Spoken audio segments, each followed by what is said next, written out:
Hi everyone, here is Juraj. Today this video will be about the harvest day of the strain called Gorilla Strawberry, and I will guide you through my experience as how I grown this specific strain and plant and how I topped her. So let's start. I planted this strain specifically in the double bucket system, which is the system of two buckets, one on top of each other, for the reason of the plant to have enough pressure, because I'm always topping my plants, and that's the reason why I want for them to have very easy the water pressure for the roots. When I planted her, I gave her into the tent with the blue and white spectrum only, for the reason that she will be not stretching.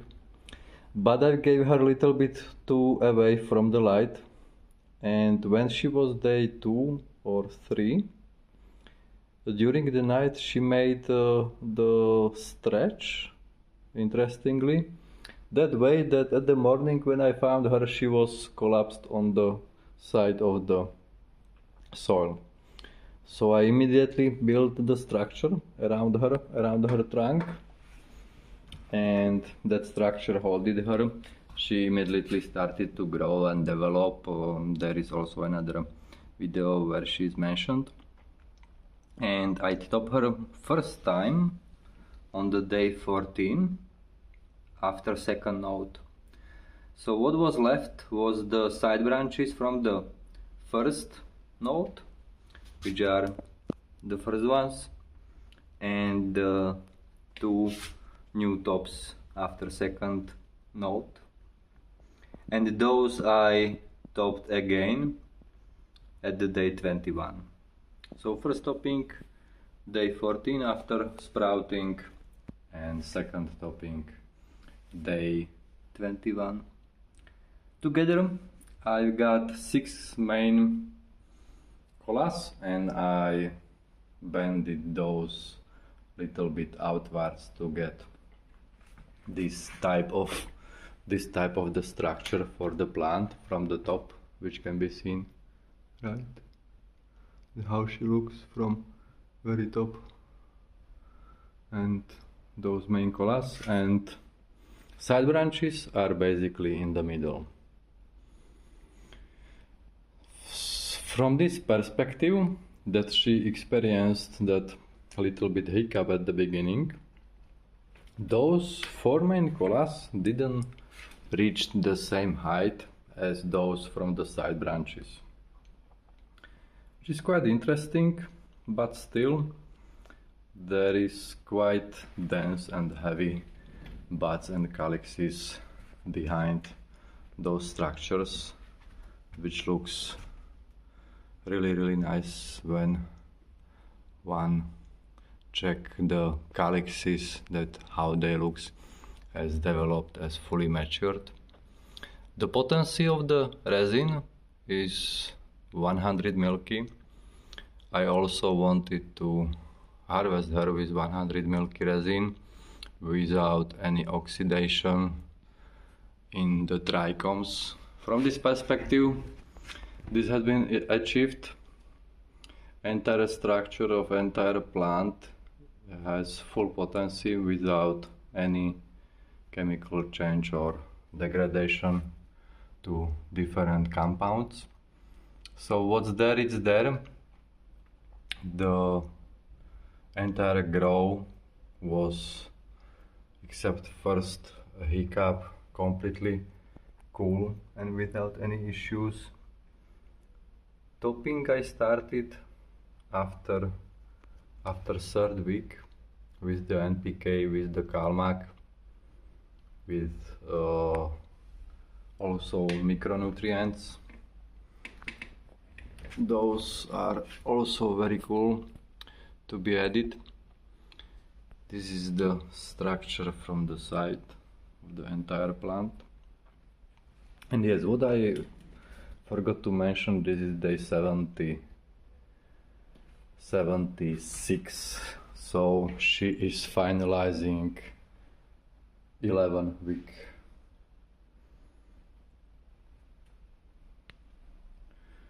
I will definitely grow this strain again because I want to see that how she will grow if from day one she will have everything in top tier without any issue. It will be interesting to see with this one, but I consider this grow as very successful. Also, this was the first time what I did with the plant in context before harvest, that 3 days before dark period I dimmed her lights to 20 to 50% thresholds and intensity, and she started to get this interesting purple hue and color on the leaves, which means that she started to slow down her metabolic structures. And after 3 days with the dimmed lights, I put her into dark room, and this is the exactly moment that she was removed from the dark room and will be harvested very soon, in a few minutes basically.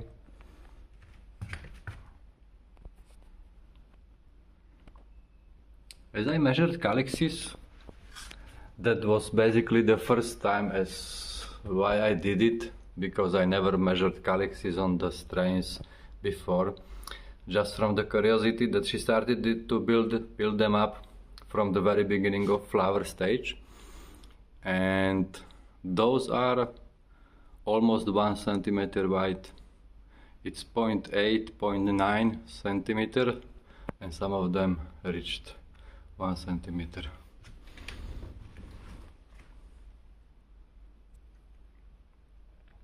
Also, the lights which I used was basically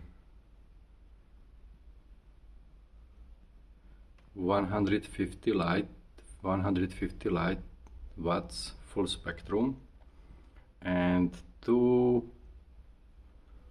weeks before harvest she received also another light, so she had around 1.5 weeks with two 150 panels, together 300 watts.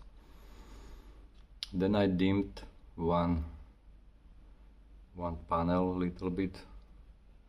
I didn't want it to fry her, right? But I have the cool trichomes with the resin inside. What I consider as absolute top tier, that she's almost odorless, that her glands and trichomes are not collapsing, but firmly holding everything inside. So smell of her will be or start to develop after drying and during the curing process, which will be very interesting to see that what will be her actual odor and aroma. But very beautiful plant. The way how she developed calyxes and the trichomes, and basically the entire structure of her is quite unique from this perspective. I was not watering her several days because the bottom bucket was almost full when I gave her into the dimmed conditions, ambient light. There is still some water, but this is harvest day, so I wanted to keep her as fresh or as healthy as possible into the very harvest window, because from perspective the reason which type of nutrients I'm using. And basically that's all about this plant. If anyone has any questions, so there is comment section. I enjoyed to grow this plant a lot. I learned that from the day one I must be really preparing to give plant all what she needs without any hiccups. And basically that's it. That's all. So thank you everyone by watching and enjoy your time.